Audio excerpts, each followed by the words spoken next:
రాయలసీమలో మొత్తం సీట్లు 52. మన దాంట్లో చిన్న కమ్యూనికేషన్ గ్యాప్ వచ్చింది ఆ డిబేట్లో. దీంట్లోనూ 42 అని అనుకున్నట్టున్నాం. టోటల్గా నెల్లూరుతో కలిపి 52. టోటల్గా ఇటు రాయలసీమే 52, మన నెల్లూరుతో కలిపితే 62.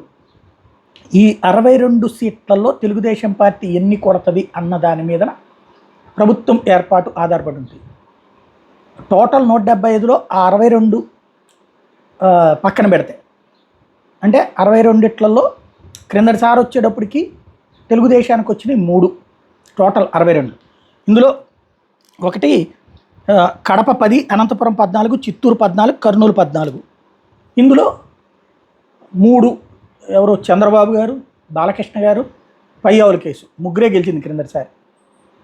నెల్లూరుది కూడా కంప్లీట్ స్వీప్ చేసినప్పుడు వైఎస్ఆర్ కాంగ్రెస్ పార్టీ. ఈ దఫా తెలుగుదేశం లెక్క ఎట్లుందంటే నెల్లూరు జిల్లాలో 5-6 గెలుస్తామని, రాయలసీమలో అనంతపురంలో 2014లో వచ్చినటువంటి విధంగా, అట్లాగే చిత్తూరులో దాదాపు 50% వచ్చినట్టుగా కౌంట్ వస్తుంది తెలుగుదేశానికి. ఈ దఫా టోటల్ కలిపి రాయలసీమ నెల్లూరు కలిపి 62 సీట్లలో 25 స్థానాల వరకు గెలుచుకోగలం అన్నటువంటిది తెలుగుదేశం పార్టీ భావిస్తుంది.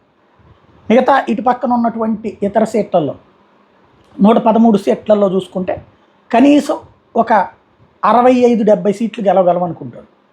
ఇటు 70 అటు 30 లెక్కేసుకుంటే 100 సీట్లు తామే గెలవగలమని లెక్కేసుకుంటుంది. వైఎస్ఆర్ కాంగ్రెస్ పార్టీని దెబ్బతీయడానికి ఇక్కడ పవన్ కళ్యాణ్ తమ వెంట వచ్చారు కాబట్టి అన్నటువంటిది వాళ్ళ లెక్కగా కనబడుతుంది.